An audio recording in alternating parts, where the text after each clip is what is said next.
Dan kemudian kalau kita lihat ya, menarki di usia 14 tahun. Jadi kalau kita lihat di sini sebenarnya buat saya agak sedikit confused sebenarnya initially, makanya saya nggak initially juga nggak mau bilang dia langsung di SD ya. Saya bahkan waktu itu agak curiga apakah yang bersangkutan melakukan manipulatif penggunaan hormonal ya. Nah, dia menyatakan sejak menarki haid tidak pernah reguler ya. Nah, makanya waktu itu saya tanya, kenapa saya tanya? Saya pengen tahu aja kalian bisa memahami pola pikir saya.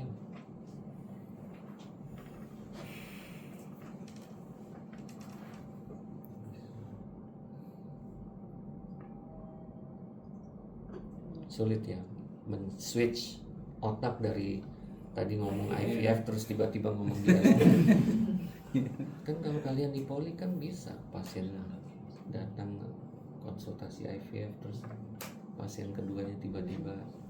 Mungkin lo kalau dia menarkinya terlambat itu memperlihatkan adanya efek adrenal yang lebih dominan sehingga menekan estrogen efeknya. Pertanyaannya adalah bagaimana 2 tahun dia udah punya mindset maskulin. Sudah ada paparan dari differentiation. Kalau udah ada paparan kenapa bisa menstruasi? Oh iya, maksudnya dia nggak kebentuk. Orang kan kalau ada hiperandrogen kan nggak menstruasi. Di sini makanya kalian sebagai dokter harus jeli, ya. Karena makanya saya dari pertama tidak buy that her story at all, ya. Bohong berarti. Saya nggak mau karena gue ngerti fisiologi, lo ngomong kayak begini, ya. Kalau bisa ngomong bahwa dari sejak usia 2 tahun mindsetnya udah laki-laki, artinya kalau saya memahami fisiologi, saya menyatakan bahwa exposure androgen sudah terjadi sejak in utero. Sejak in utero. Dan harusnya saat itu sudah terjadi ambigu genitalia. Iya, dari lahir.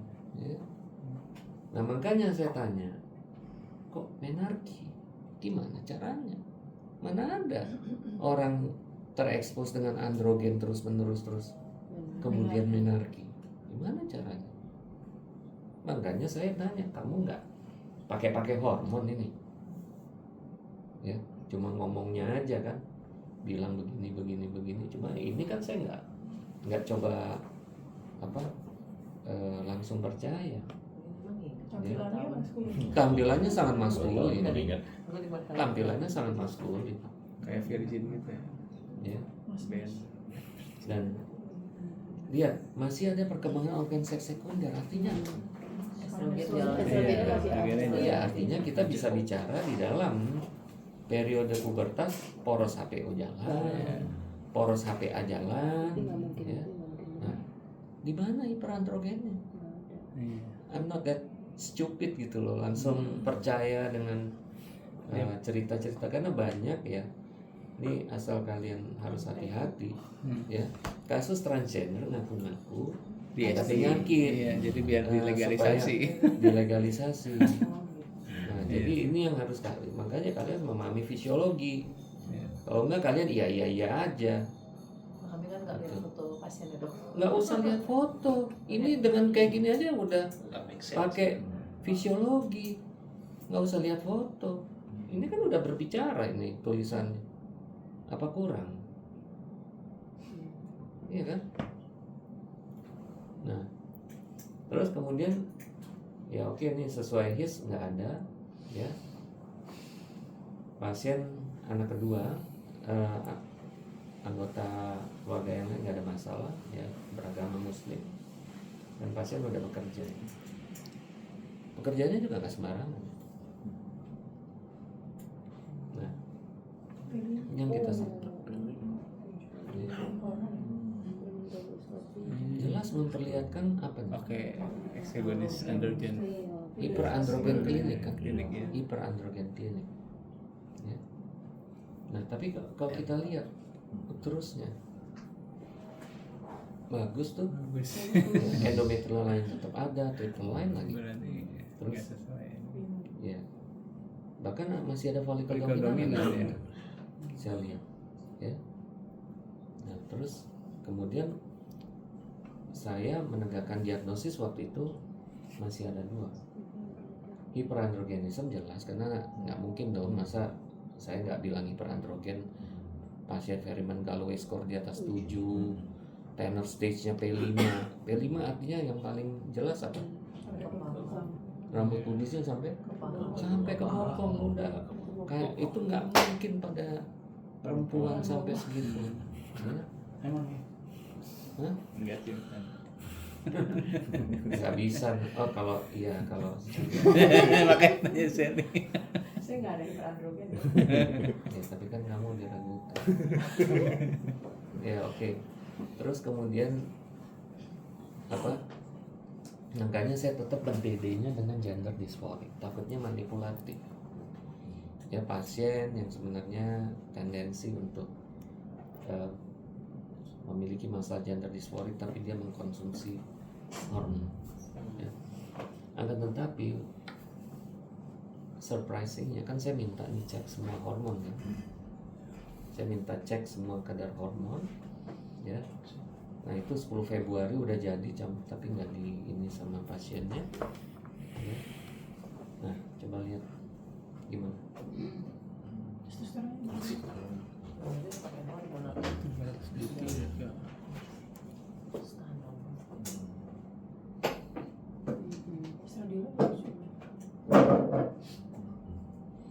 Ya orang kemarin juga masih ada kayak. Tapi ini bulan 7, saya ketemu dia bulan 1. Oh. Ya, kamu lihat tanggalnya. Ini pasien di luar kota, jadi datangnya enggak.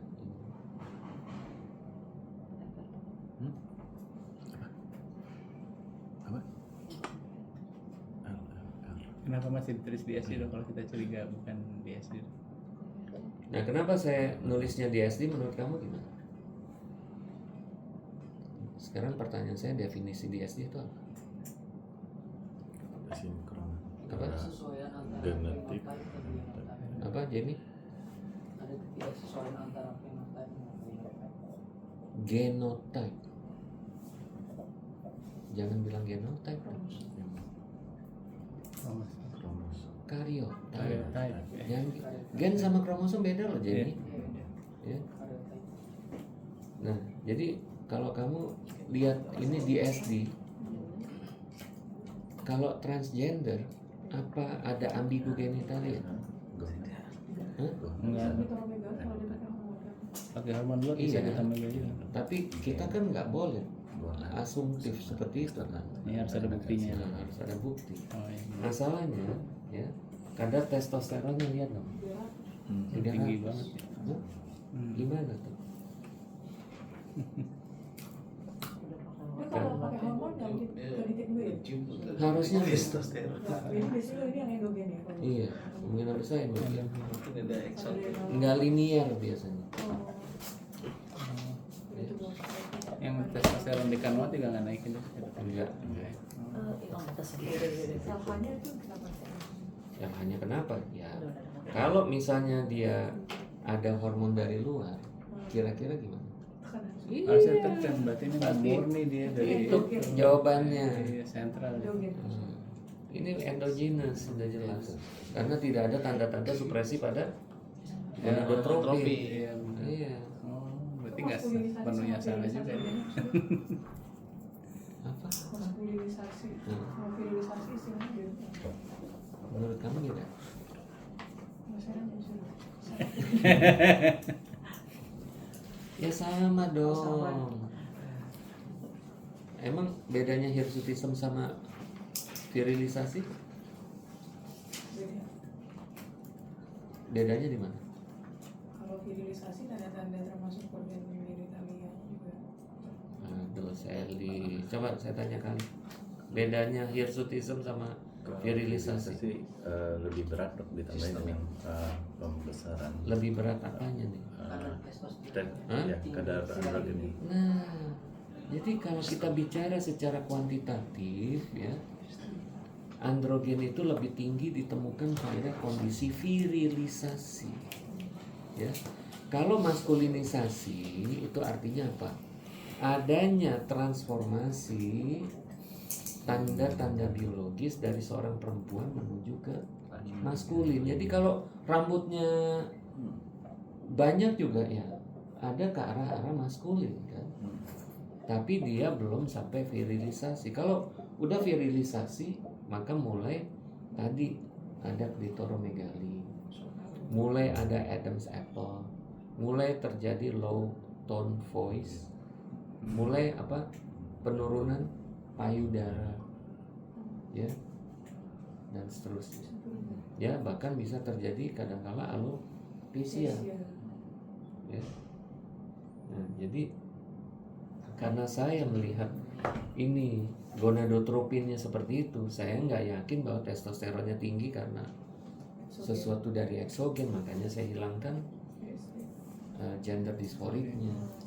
Saya mulai mengarah kepada adanya kemungkinan ke arah hiperandrogenisme. Ya. Nah, cuma tetap saya harus memastikan everything, karena ini pasti kan orang ini kan istilahnya hidup kan dengan persepsi. Persepsi itu bukan ranah kita, tetap ranahnya psikiater. Dok, masih belum ngerti dok, tadi kenapa dok curiganya tidak dari eksogen dok? Kalau saya kasih eksogen kira-kira tertekan nggak FSH? Harusnya rendah. Saya udah. Ini malah tinggi. Salahnya ya. Nah, ini psikiater ya, udah lihat nih, lulus dari Malaysia loh, S2, ya, highly educated patient. Ya. Ya.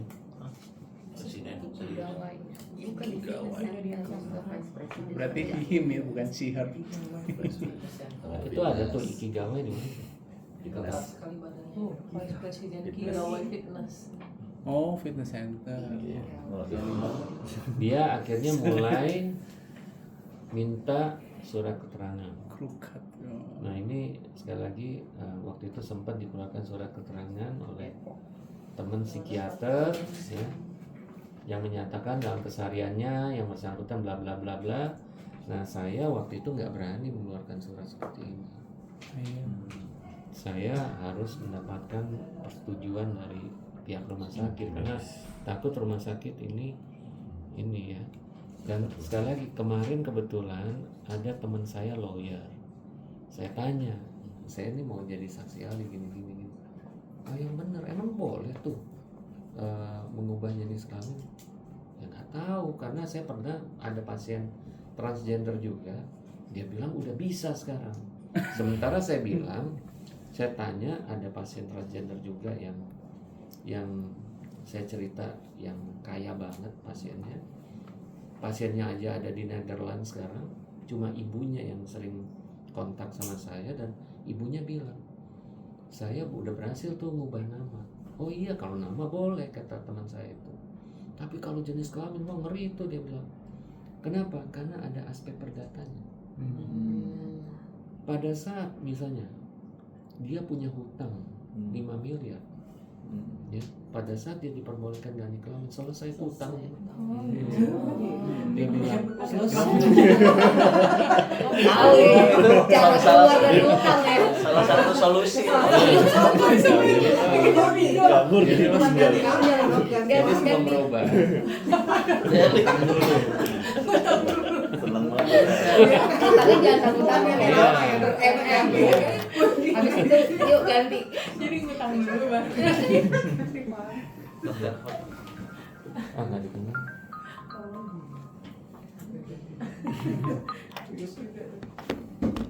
Beres utang Ustaz. Beres utang. Enggak, utang 5 miliar, 1 miliar operasi. Nah, coba lihat Thailand. kan sumber androgen kan ada 2. DHEAS-nya lihat. Tinggi. hampir menyentuh upper limit. Hmm. Nah ini makanya saya minta 17 OHP, tapi belum dikerjain. Nah inilah pasien yang akan kita ini, karena Tapi pasien dok dengan jahat. dia minta nih, dia sedang mengajukan ke PN ya, nama gua muncul terus udah gitu nyuruh gue jadi saksi ahli. Nanti kita bakal ada kemungkinan begini juga ya dok, misalnya ada suatu saat Iya. Kalau ngomongin gitu emang Tapi Pak Polisi. aku pernah jadi saksi ahli, nggak enak banget nungguin situ tanya-tanya. Dok, nanya dok, kalau dia dengan CH dia androgen gitu, CH dia mungkin isolated di mana androgennya doang ya, itu nggak ada tanda kayak Saya serum. belum berhasil mengerjakan semua. Ini kan pasiennya tinggal di luar kota. Terus tiba-tiba dia udah datang dengan proses peradilannya udah berjalan. Ini kan kita ada di tengah-tengah proses ini. Makanya hari ini ya diomongin. Dok, berarti kalau ntar 17 OHP-nya tinggi, berarti dia CAH gitu kemungkinan dok. Nah iya dong, apalagi. Berarti kan tinggal di terapi, kasih Dexa. Nah gitu. nanti Kan dia dulu, mau ganti gender. kalau di terapi, apa dia nggak stres? Dia mau jadi Dia mau cowok. jadi cowok. Oh ya. Kalau dia mau jadi cowok, kok gimana? Makanya Mau main basket. kepentingan psikiater itu penting. Psikiater dulu. Terkait dengan tanda THS itu kan tadi masih dalam rentang normal ya dok. Kalau dia hanya 300 gitu dok, kita perlu cek juga OHP-nya juga. Kayaknya saya nggak usah jawab deh. Kalau misalnya dia normal, ngapain gue cek 17 OHP? Tapi ada gambaran biasanya kayak hirsutism-nya gitu dok. Ya masa kita maksa? Kadarnya udah normal dipaksa gitu loh, bahwa itu penyebabnya, kan nggak make sense dong. Kita kan memeriksa itu untuk mengeksklud Dari atas. possibility dari adrenal. Cuma ini kan kadarnya upper limit. Nah jadi karena masih ada kemungkinan seperti itu, maka saya tetap mencoba untuk menyingkirkan CAH. Kalau normal mungkin aja dia konsumsi untuk testosteron yang Enggak, ini bukan dalam konteks pasien-pasien lain. Ya pokoknya kembali kepada tadi, bahwa jangan maksa kalau data udah bilang normal, dia bilang normal. Tapi ada gambaran kondisi hiperandrogennya, terus testosteronnya juga. Iya, sekarang kalau dengan kadar hiperandrogen itu ya faktanya kayak gitu, silahkan dianalisis. Belum final. 17 OHP.